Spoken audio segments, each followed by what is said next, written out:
저도 담도암 때문에 한 달, 두 달 아주 또 길지 않은 그런 삶을 남겨놓고 있고, 또 우리 공동체 부모님들도 다 연로하셔서 이제 돌아가실 날도 길지 않은 그런 삶을 사시는 분들이 많이 있죠. 그래서 한 번 더 우리가 같이 얘기하는 거지만 이 삶과 죽음의 문제를 얘기를 좀 해보려고 합니다. 2년 전에 끝난 드라마인가? 눈이 부시게라는 김혜자 주인공이 알츠하이머병으로 이제 투병을 하다가 돌아가시는데, 그분이 마지막 대사가 바로 이런 대사예요. 내 삶은 때로는 불행했고 때로는 행복했습니다. 삶이 한낱 꿈에 불과한다지만 그럼에도 살아서 좋았습니다. 새벽에 쨍한 차가운 공기, 꽃이 피기 전 부는 달콤한 바람, 해질 무렵 우러나는 노을의 냄새, 어느 하루 눈부시지 않은 날이 없었습니다. 이 세상에 태어난 이상 당신은 이 모든 걸 매일 누릴 자격이 있습니다. 대단하지 않은 하루가 지나가고 또 별것 아닌 하루가 온다 해도 인생은 살 가치가 있습니다. 후회만 가득한 과거와 불안하기만 한 미래 때문에 지금을 망치지 마세요. 오늘을 살아가세요. 눈이 부시게, 눈이 부시게. 당신은 그럴 자격이 있습니다. 누군가의 엄마였고, 누이였고, 딸이었고, 그리고 나였을 그대들에게. 그러니까 누군가의 아빠였고, 그렇죠. 누군가의 형이었고, 누군가의 아들이었고, 그리고 나였을. 남자를 한번 넣어봐가지고서 그대들에게. 김혜자가 마지막 이 대사를 얘기하고서 그분이 이제 돌아가시는 거, 그 드라마를 보면서 참 내가 잊을 수가 없었던 그런 기억들이 있는데, 제목도 눈이 부시게. 이 삶과 죽음을 성찰하는 데는 전도서가 만한 성경이 없습니다. 성경이 66권이죠. 캐톨릭은 72권인데, 어떻게 살고 어떻게 죽어야 될 것인가. 아마 가장 많이 읽었던 성경이 저는 전도서입니다. 정말 수백 번을 읽었습니다. 읽고 또 읽었고, 헛되다. 헛된 삶인데, 그러면은 이걸 젊었을 때 읽으면서 무슨 희망을 갖고 살아야 될 것인가. 그래서 이제 지금도 늘 얘기했습니다. 삶의 뭐라고 할까, 목적? 너 당신은 삶이 뭐냐? 그렇게 물으면은 저는 서슴없이 허무가 내 삶의 기저다. 내 삶에는 늘 허무가 깔려 있다. 허무하다. 그런 서슴없이 대답을 했고, 지금도 대답할 수 있는데, 근데 이제 이 허무라는 거. 근데 허무를 얘기하다가 니체의 글을 이 책을 읽다가 그 글이 하나 눈에 딱 들어오는 것이 있는데, 그런 얘기입니다. 삶에 허무가 없으면 삶에 사랑이 없다. 내가 왜 이렇게 삶이 허무한가를 얘기했는데, 그러니까 이 니체가 그 대답을 나한테 해주더라고요. 그렇게 삶에 우리가 허무를 얘기한다는 것은 그만큼 삶에 사랑이라는 거죠. 사랑이 없으면 허무도 얘기 많이 안 한다는 것이죠. 그러니까 그만큼 삶에 대한 사랑, 애착이라고도 할 수 있고, 삶에 허무가 없다면 니체의 말대로 삶에 사랑도 없다는 거. 그래서 우리가 허무하다. 어떤 의미에서 이거 역설적으로 삶에 대한 희망과 애착과 사랑이 훨씬 더 뭐라고 할까, 깊다고 할까, 그런 것에 대한 어떤 다른 역설적인 표현이라고 할까, 그런 생각을 늘 하고 살았습니다. 지금도 그렇게 하면서 살죠. 그러니까 우리가 이제 묻는다는 것, 또 질문한다는 것, 그리고 부딪히고 또 경험하며 우리가 삶을 하나씩 깨닫게 되죠. 그랬구나. 우리가 알게 되죠. 그냥 이론적으로 아는 것이 아니라 이렇게 묻고 질문하다 보니까 부딪히게 되고, 그러니까 우리 삶이 이제 경험하게 되고, 그러면서, 이건 이런 것이구나. 오늘 전도서 7장 1절에 14절이 참 우리가 이해하기 어려운 그런 얘기들이 참 많아요. 우리가 보통 그냥 평범하게 그렇다 인정하는 것이 아니라 이게 왜 이럴까, 왜 이렇게 다른 얘기를 할까, 그런 말씀들이죠. 오늘 전도서 우리가 읽어보면은 먼저 생각해 볼 그런 얘기들이죠. 세 가지 소중한 시간이 있다는 거. 태어난 시간 참 소중하죠. 복된 날이죠. 이 땅에서 살아갈 생명을 얻은 날이죠. 매년 이날 생일날 잊어버리면 막 그걸 어떻게 잊어버리냐 하면서 축하하고 즐거움을 나누는 날. 그렇죠. 태어난 날이죠. 또 하나 소중한 날. 바로 살아있는 오늘 이 순간. 이것도 정말 소중한 시간이죠. 지금 이 순간이 없다면은 우리에게는 당연히 삶이 없죠. 때때로 우리는 이 시간의 소중한 가치를 어떤 때는 잊고 살아가지만 현재가 곧 우리 삶의 현실이죠. 이것이 우리의 삶이죠. 근데 조금 더 이제 살아있는 이 순간만큼 또 하나 우리가 맞닥뜨려야 될 소중한 시간. 대부분의 사람들이 이 순간은 좋지 않은 시간으로 또 모두가 피하고 싶은 시간. 바로 죽음의 순간이죠. 죽음의 시간이죠. 그렇게 태어난 날, 태어난 시간, 지금의 시간, 그리고 우리가 죽어야 될 그런 시간. 근데 이제 이 전도서 기자가 7장 1절에 1절서부터 죽는 날이 출생하는 날보다 나으며 뭐 수십 번 읽더라도 이해가 잘 안 되죠. 어떻게 이 전도서가 이제 지혜의 글인데 수백 년 동안, 수천 년 동안 고대의 지혜를 이제 다 묶어가지고서 그러면서 성찰하면서 이 전도서 기자가 이걸 풀어낸 그런 글인데 그냥 한두 번 생각해서 쓴 글이 아니라 그렇게 몇백 년 동안 몇천 년이죠. 몇천 년 동안 내려오던 이 삶과 죽음의 문제를 정말 고민하면서 이 전도서 기자가 이 전도서 글을 쓰는데 죽는 날이 출생하는 날보다 낫다. 왜 그렇게 얘기했을까?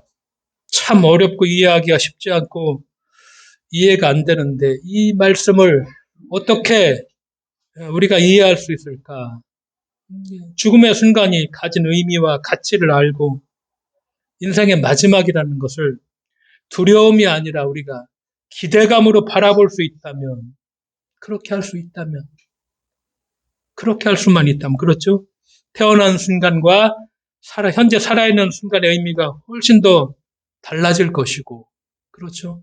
우리가 늘 가끔가다 이제 영생 많이 얘기하죠. 특히 기독교인들 영생을 얘기 많이 하는데, 그럼 영생은 무엇일까? 근데 우리 조금 다르게 이렇게도 표현할 수 있지 않을까? 죽음을 기대감으로 바라보는 것. 이것이 영생이 아닐까? 그런 생각을 해보죠. 그러면서, 죽음을 우리가 기대감으로 바라본다면은 우리가 충분히 내일이 더 좋은 삶을 살 수가 있을 것이다, 있겠다. 그런 생각도 하게 되죠. 그러면서 태어난 날보다 죽는 날이 더 좋다고 하면서 이 전도서 기자가 좋은 이름이 좋은 기름보다 낫고, 그렇죠. 죽는 날이 출생하는 보다 낫다고 하면서 좋은 이름이 좋은 기름보다 낫고 또 그렇게 얘기하죠. 이름과 기름이죠. 두 단어 히브리어로 하나는 이름은 쉔이고 이 기름은 쉐멘이죠. 이름과 기름을 비교하면서 이름이 기름보다 낫다. 좋은 이름이라는 것. 하나님과 그렇죠. 사람들로부터 정말 아름다운 평가를 받는 그런 삶을 의미하겠죠. 그런데 기름이라는 것은 이 땅에 가지고 있는 우리가 많은 소유, 그러니까 우리 물질적인 어떤 재산, 그렇죠. 소유. 이게 기름이죠. 그러니까 좋은 이름이 있고 좋은 기름이 있다. 우리가 사람들한테 선택하라고 하면 100명 중에 99명은 다 좋은 기름, 소유물, 재산, 이걸 선택을 할 것입니다. 그런데 성경은 그것보다, 그 재산보다, 소유보다, 좋은 기름보다 좋은 이름이 더 낫다고 그렇게 말씀을 합니다. 왜 성경은 또 그렇게 얘기할까? 우리가 복음서에 보면은 달란트의 비유가 있고 마태복음에 또 누가복음에 열 문화의 비유가 있죠. 달란트의 비유 잘 알죠. 주인이 종들에게 여행을 가면서 5달란트, 2달란트, 1달란트를 남겨주고 떠나죠. 하나님으로부터 우리가 쉽게 이해하면 다양한 은사들과 그런 삶의 그런 어떤 조건들을 받았다. 이걸 얘기한다면은 누가복음의 열 문화는 그냥 주인이 10명의 종들에게 딱 한 문화씩 그냥 공평하게 나눠주죠. 뭐 모든 사람이 동일하게 인생을 선물로 받았음을 이렇게 말을 하고 있죠. 그런 인생이 이걸 잘 사용해서 사람들에게 정말 유익을 많이 끼치고 하나님께 영광을 돌린 그런 삶을 살았다면은 정말 좋은 평가를 받고 하나님으로부터 칭찬을 받게 되고, 그러니까 이런 사람들, 좋은 이름을 얻는 그런 사람들이죠. 근데 이제 우리가 좋은 기름을 갖는 사람들, 뭐 하나님과 사람을 유용하게 하기보다 사랑하는 데 사용하지 않고 뭐 자기가 받은 그 소유, 어떤 달란트, 그것을 오로지 자기만을 위해서 쌓아두는데 관심이 있었던 사람들. 이제 이 사람들은 좋은 이름을 만들지 못하고 정말 좋은 기름만, 많은 소유만 가지게 되었죠. 그렇게 됐을 적에 우리에게 만약에 선택을 하라고 한다면 나는 좋은 이름을 선택할 것인가, 좋은 기름을 선택할 것인가? 우리는 어떤 걸 선택할 것인가? 인생이라는 것이 참 다양하죠. 뭐 주관적이기 때문에 뭐 정답이 있는 것도 아니고 또 한 가지 관점만 있는 것이 아니라 정말 다양한 관점, 그렇게 또 다양한 인생을 살죠. 근데 이제 이 다양한 인생 가운데서 하나님의 말씀, 성경은 뭘 얘기하느냐? 무엇이 더 좋은지는 죽음이라는 순간을 늘 고려해서 생각해야 된다. 그러니까 어떤 걸 선택할 적에 다양한 삶이 있고 다양한 우리들의 어떤 인생이지만 그러나 선택을 할 적에는 죽음이라는 것. 이것을 고려해서 선택해라. 이렇게 말씀하죠. 그래서 좋은 기름을 가진 사람은 태어난 날 얼마나 자기가 뭐 많은 소유를 갖고 있으니까 태어난 날이 얼마나 자랑스럽겠어요. 성대하게 잔치를 하겠죠. 기억을 하고. 그리고 그걸 가지고 즐기며 어떤 때는 뭐 그걸 또 즐기지도 못하고 쌓아두는 데만 뭐 쌓아두는 사람은 자기가 즐기지 못하고 자기 자식들에게 나눠주고 가는 사람들도 있겠죠. 이 사람들이 결코 만나고 싶지 않은 그런 순간, 바로 죽음의 순간이죠. 이 순간은 죽음의 순간 자신의 모든 기름을 다 빼앗아가는 그런 순간, 그 이상, 그 이하도 아니죠. 이 순간 어떻게든지 피해보려고 뭐 할 수 있는 방법을 다 써보지만은 피할 수가 없죠. 죽음의 순간은 자신의 모든 기름을 다 빼앗아가 버리는 순간이며 그 이상, 그 이하도 아닌. 그래서 아둥바둥 마지막까지 그걸 지키려고 뭐 좋은 약이라면 좋은 약, 뭐 생명을 좀 더 연장시키려면 뭐 이건희 회장처럼 뭐 죽어 있는데도 몇 년간 뭐 그냥 그렇게 만들 수도 있겠죠. 좋은 이름의 사람, 태어난 날도 귀하고 현재도 소중하죠. 죽음의 순간도 소중하다는 거. 성경에 그렇게 말씀하는 것처럼 착하고 충성된 종이다. 그렇게 평가를 받으면서 진정한 어떤 안식의 순간이라는 거, 진정한 안식의 시간이라는 거. 사도 바울이 그렇게 고백하죠. 디모데후서 4장 7절에 이제 자기가 스스로 나는 떠날 시간이 가까웠다. 나의 떠날 시각이 가까웠다. 그런데 나는 선한 싸움을 싸우고 나의 달려갈 길을 마치고 믿음을 지켰다. 이제 흐르는 나를 위해서 의의 면류관이 예비되었으므로 주곧 의로우신 재판장이 그날에 내게 주실 것이며 내게만 아니라 주의 나타나심을 사모하는 모든 자에게 줄 것이다.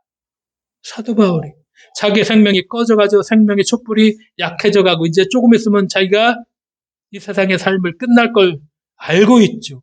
근데 그것에 대해서 막 안타까워하고 막 어떻게 해서든지 막 연장하려고 하고 안타까워하는 것이 아니라 최선을 다해서 주어진 삶을 힘써 자기가 달렸다. 그러면서 나를 맞아주실 재판관. 그렇죠. 예수님을 만날 어떤 그런 걸 고대하고 있다는 신앙 고백을 하죠. 그러니까 많은 사람들이 보다 나은 내일을 준비하는 삶을 산다고 하지만 어떤 의미에서는 궁극적인 의미에서 진정한 내일이 없는 그런 삶을 살고 있죠. 그러니까 왜냐하면은 그들에게 최후의 순간은 모든 것을 다 상실해버리는 그런 날이기 때문이죠. 근데 바울은 그렇게 고백하지 않죠. 진정으로 내가 앞으로 맞이하게 될 그 내일이 더 좋은 삶이라고 고백을 합니다. 그러면서 젊었을 적에 읽었던 20대 읽었던 그 아주 오래전에 나온 책인데 저는 수시로 이 얘기를 떠올려 봅니다. 프랑스의 소설가 조르주 베르나노스가 쓴 어느 시골 신부의 일기. 왜 나 같은 사람이기 때문에 변변치 않은 시골 신부에 없었고 뛰어난 것도 없었고 능력도 없었고 그럭저럭 살다가 죽죠. 근데 죽으면서 이 신부가 남긴 말이 딱 한마디. 아무렴 어떤가 세상 만사 모두가 은총인걸. 이 시골 신부가 정말 능력도 없고 뭐 뛰어난 뭐 기획력이라든가 사람의 통솔력 어떤 뭐 설교를 잘하고 뭐 이런 정말 평범한 나는 내가 이 시골 신부를 보면서 야 그렇구나. 근데 이 시골 신부가 그냥 마지막에 딱 한마디가 그거야. 아무렴 어떤가 세상 만사 모두가 은총인 걸. 이 시골 신부의 이 마지막 말을 가끔 가다가 이제 시간이 지나가면서 뭐 우리가 뭐 죽음의 순간을 기다리면서도 아요. 그렇지. 아무렴 어떤가. 세상 만사 모두가 은총인 걸. 그렇게 고백을 합니다. 예전에 우리가 안병무 박사가 있습니다. 한국신학연구소라는 그런 연구소를 세웠고 우리가 말하는 소위 말하는 민중신학이라는 이 신학을 최초로 뭐라고 할까 뭐 기초를 놓았다고 할까 그러면서 갈릴리아 예수에 아주 미쳐버려 가지고서 갈릴리 예수를 연구하다가 한평생 예수에 미쳐서 그렇게 살다가 이제 돌아가신 분인데 서울대를 나왔고 그래서 독일의 하이델베르크 대학에서 신학을 공부했고 한신대 학장을 하셨고 한국신학연구소를 세우고 이른과 실천을 아우르는 그런 신학하면서 갈릴리 예수를 연구하다가 그렇구나 서구 사람들 신학자들만 전부가 아니구나. 그래서 이분이 우리가 말하는 민중신학이라는 그 신학의 기초를 놓으신 분인데 이분이 1970년 전태일 분신 사건이 회직됐죠. 그리고 유신 정권에 저항하다가 감옥에 갇혔고 그러다가 심장 판마증으로 병마와 싸우다가 돌아가십니다. 근데 그 당시에 이제 제가 관심이 있어서 그 과정을 좀 알고 있죠. 병문안을 많이 갑니다. 목사도 가고 학자들도 가고 그리고 천주교 정의구현 사제들 이 신부님들도 가고 물어봐요. 죽음이 두렵지 않느냐. 안병무 박사가 그렇게 얘기해요. 죽음이 전혀 두렵지 않다. 죽어가는 순간에 이렇게 살 수 있을까? 아주 이런 생각. 그래서 오히려 병문안을 왔던 사람들 위로해. 그렇게 얘기할 수 있을까? 마지막 죽어가는 순간에 죽음이 전혀 두렵지 않다고 안병무 박사가 이런 얘기를 합니다. 가끔 제가 디트리 보니퍼 얘기를 하죠. 히틀러에 저항하다가 감옥에 갇혔고 그리고 처형을 당하고 사형을 당하죠. 이로써 끝이다. 그러나 새로운 생명의 시작이다. 이렇게 보니퍼가 고백을 하죠. 우리가 잘 알고 있는 천상벽, 귀천 잘 알고 있죠. 나 하늘로 돌아가리라. 새벽빛과 닿으면 쓰러지는 이슬 더불어 손에 잡고 나 하늘로 돌아가리라. 아름다운 세상 소풍 끝나는 날 가서 아름다웠다고 말하리라. 뭐 다 알고 있는 우리가 뭐 몇 번씩 읽어봤던 그런 천상병의 귀천이라는 그런 시죠. 내 목에 숨이 닿으면은 하나님이 나를 맞으실 정겨운 모습을 상상해 보는 것은 어떨까? 그런 생각도 가끔 한 번씩 해보시면은 우리는 죽는 날이 태어난 날보다 그 더 의미 있고 소중한 그런 삶을 우리가 어떻게 살 수 있을까? 태어난 날도 좋지만 죽는 날도 의미 있는 그런 인생이 될 때 또 살아있는 순간도 좋지만 하나님 앞에서는 그 순간도 넉넉하게 받아들일 수 있는 그런 사람이 될 때 정말 그게 진정으로 축복된 인생이라는 그런 생각을 하게 되죠. 그래서 성경에 보면은 주님께서 바로 이런 삶을 주시기 위해서 오셨다고 말씀하죠. 이런 삶이 주님께서 말씀하시는 영생의 삶이고, 그 영생의 삶이란 우리가 죽음이 뭐 기대될 수도 있고, 내일이 더 좋은 그런 삶이 될 수도 있죠. 어떻게 우리가 그런 삶을 살 수 있을까? 오늘 전도서 기자가 그런 얘기를 하죠. 끝을 마음에 두고 살라고. 내일이 더 좋은 삶을 살기 위해서는 마지막을 생각하는 그런 삶. 그렇죠. 그렇게 얘기를 합니다. 그러니까 이제 현대를 다 살아가지만 특징 중 하나가 죽음이라는 것이 일생의 삶에서 많이 격리시켜 놓죠. 우리가 장례식 때 장례문화 뭐 죽음을 눈앞에서 보통 치워버리죠. 예전에는 다 가족들이 보는 앞에서 눈물 어린 그, 그런 눈길 가운데 숨을 거두기보다는 이제 요즘에는 다 병원, 아니면 특수병동, 요양병원, 요양원, 그런 낯선 공간에서 다 죽음을 맞이하죠. 무덤을 도시는 다 외곽으로 다 옮겨놔 버렸죠. 병원 영안실을 찾으려면 잘 안 보이는 곳, 저 뒷부분에다 위치시키죠. 모든 공간을 다 살아있는 사람들의 공간으로 그렇게 채색시키려고 하죠. 그래야 생명으로 충만한, 생동하는 삶이 될 것이라고 생각을 그렇게 많이 하는데, 조금 더 다르게 강남 한복판에 화장터를 만들면 어떨까, 그런 생각도 합니다. 광화문 광장에 화장터도 괜찮겠다. 왜? 삶과 죽음이 분리된 게 아니잖아요. 그래서 우리가 그걸 느끼는 거잖아요. 따로 떨어져 있는 것이 아니라 한복판에, 우리도 이렇게 죽는구나. 근데 그거 다 그냥 밀어놓으려고 하고, 그거 하면 진짜 집값 난리 법석을 부고, 그거 어떨까? 광화문 광장에 화장도 괜찮을 것 같아, 나는. 왜? 죽음이 따로 있지 않잖아요. 우리 삶의 한 부분이잖아. 삶과 죽음이 같이 있는데. 그렇죠? 스스로 속이는 것이죠. 그건 삶과 죽음은 결코 분리될 수 없는 현실이죠.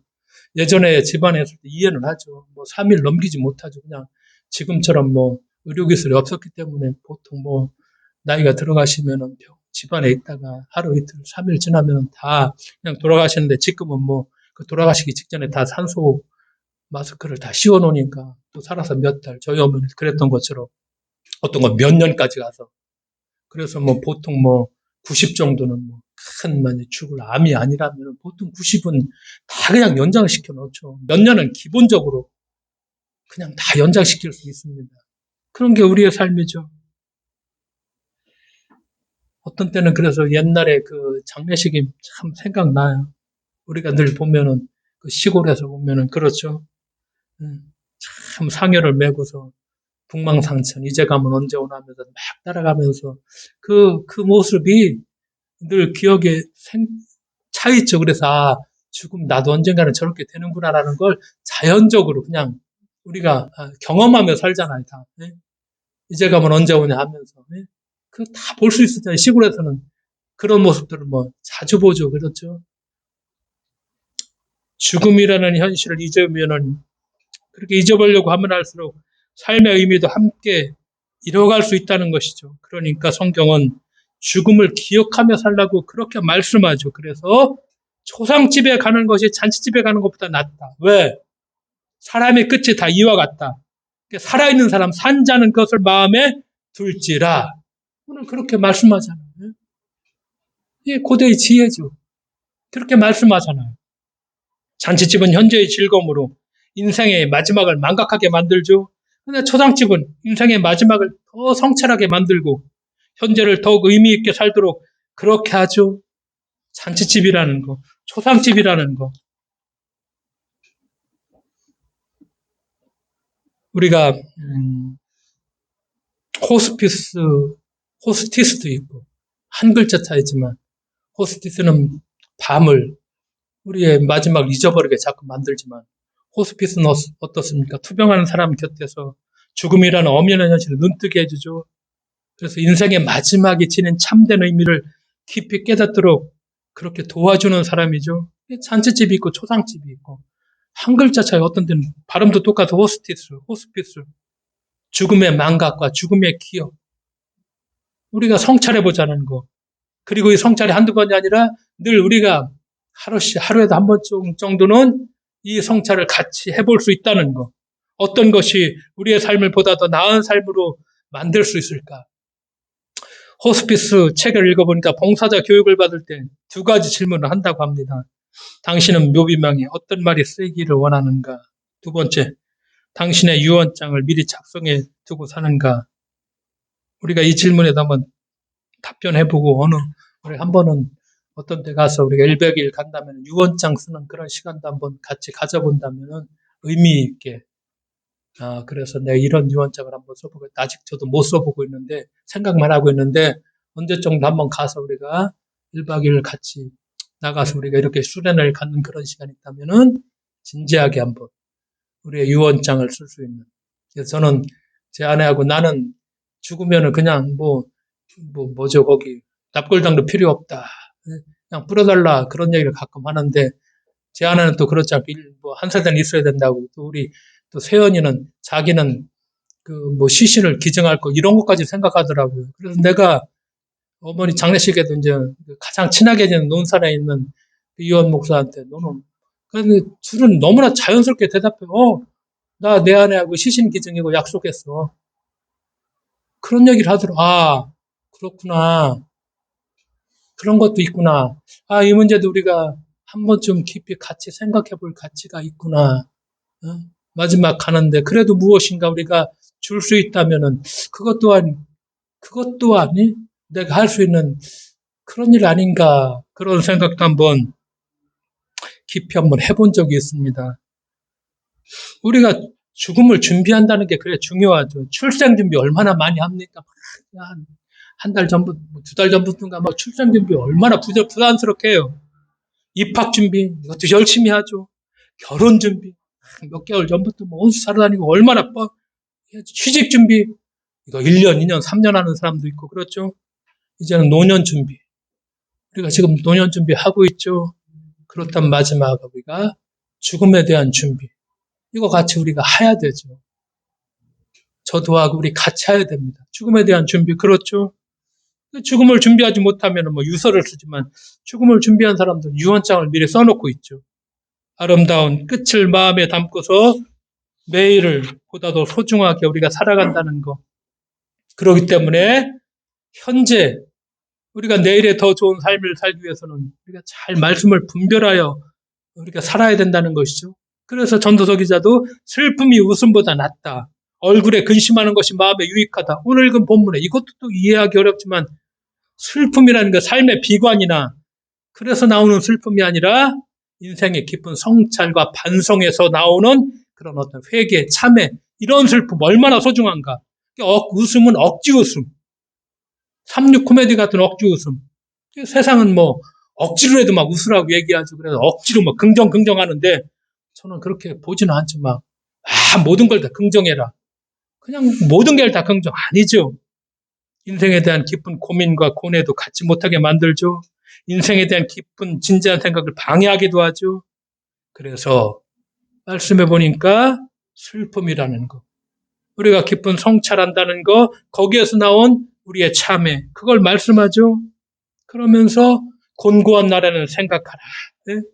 곤고한 날도 우리들에게 있구나. 이것도 하나님이 주셨구나. 그렇죠? 잘 분별하라는 거. 그러면서 지혜자의 길을 말씀하시죠. 우매한 자들의 그런 웃음소리 따라가지 말아라. 그렇죠. 헛된 길 그런 걸 따라가지 말아라. 곤고한 날에는 하나님의 음성을 듣는 기회. 이런 곤고한 것을 통해서 내 삶의 고통이죠. 참 고통도 지금 다 누구나 가지고 있죠. 가정 하나하나 우리 공동체도 다 저렇게 살아가시는구나. 어떤 때는 존경스럽기도 하고. 그런데 그런 곤고한 것을 통해서 우리가 하나님의 음성을 듣는 그런 기회. 그렇죠. 이렇구나 내가. 그러면서 내일이 더 좋은 삶을 살기 과거에 묶이지 말아야. 그렇죠. 옛날이 오늘보다 나으면 어찌냐 하지 말라. 이렇게 묻는 건 지혜가 아니라 얘기하죠. 과거의 영광에 젖어 있는 사람. 또 과거만 돌아보는 사람. 지금 해야 할 일을 다 전혀 모르고 있는 사람들이죠. 현재 여기 우리가 해야 할 일을 찾고 그것에 집중한다는 것. 그러면서 전도서 7장 13절에 하나님이 굳게 하신 것을 누가 능히 곧게 하겠느냐.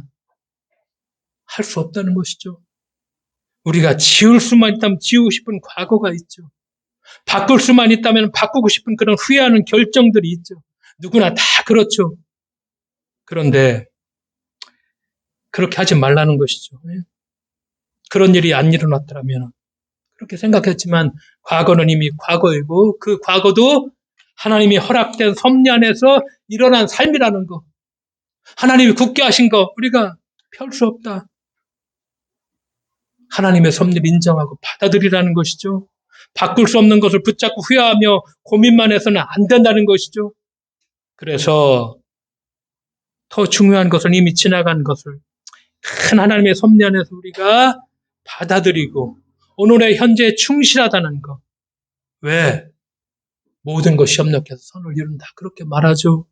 우리가 가지고 있는 아픔과 슬픔과 고통과 왜 내 처지와 왜 내 가정에 내 가족들 중에 왜 이런 일 그러나 그런 모든 것을 통해서 선을 이루고 그것을 우리가 그냥 좀 받아들일 수 있다는 것.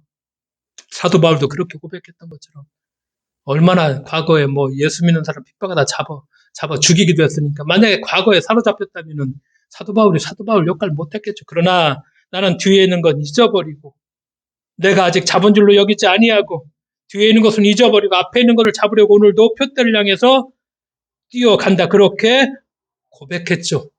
바꿀 수 없는 것, 이미 지나간 것 하나님의 섭리 안에서 우리가 받아들이라는 것. 그렇다고 해서 체념하면서 운명적인 자세 이렇게 살라는 건 아니죠.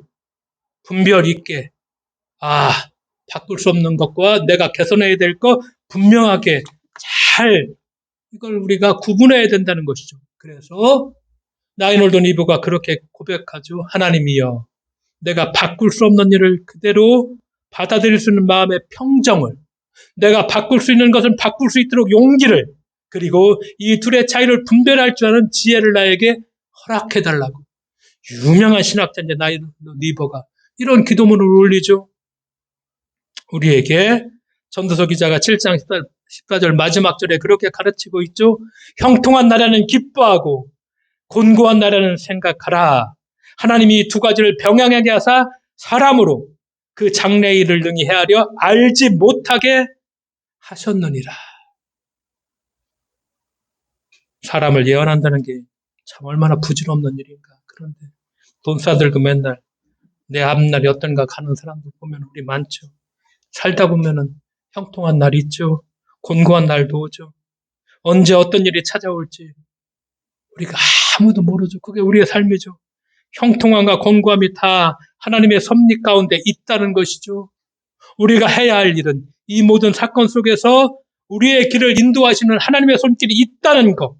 그래서 이걸 믿고 신앙은 이런 삶이죠. 고백하면서 우리가 치우치지 말고 과거에 얽매이지 말고 우리의 표태를 향해서 오늘도 달려간다는 것. 그렇게 말씀을 합니다. 마치도록 하겠습니다. 인생 연기를 출발하면 출생의 날 가족들로부터 막 박수갈채를 받죠. 그날만에 정말 좋은 날이 아니죠. 인생의 경제 속에서 사람들로부터 막 박수갈채를 받았던 그런 날도 우리가 있죠. 그런데 이 모든 좋은 날들은 추억의 뒤안길로 다 물러나죠. 우리에게는 더 좋은 내일이 기다리고 있다. 인생의 마지막 꼬리 지점에 들어섰을 때 우리 주님이 우리를 기다리고 있다. 그래서 이런 소망을 갖고 우리가 살아갈 적에 내일이 두렵고 불안한 것이 아니라 넉넉하게 마지막을 잘 준비할 수 있다는 것. 그래서 내일이 더 좋다는 삶. 우리가 주님의 약속하신 풍성한 삶이고 영생의 삶인데 우리의 삶 속에서 아까 했던 그 시글순부의 마지막 말이 또 제 고백이기도 합니다. 아무렴 어떤가 모든 게 은총인가 이런 고백을 같이 나누기를 소망을 합니다. 기도하겠습니다. 하나님 아버지 감사드립니다. 삶과 죽음 알 수 없지만 그러나 우리가 부딪히며 하나씩 깨달아가면서 죽음이 두렵거나 무서운 것만이 아니라 우리가 기대함으로써 오늘을 또 살아간다는 것. 아무렴 어떤가 하나님께서 우리에게 주신 그런 모든 은총을 잘 누리며 우리가 오늘을 살아갈 수 있도록 주님 저희들을 지키시고 인도하여 주실 것을 믿으며 예수님의 이름으로 기도드리옵나이다. 아멘.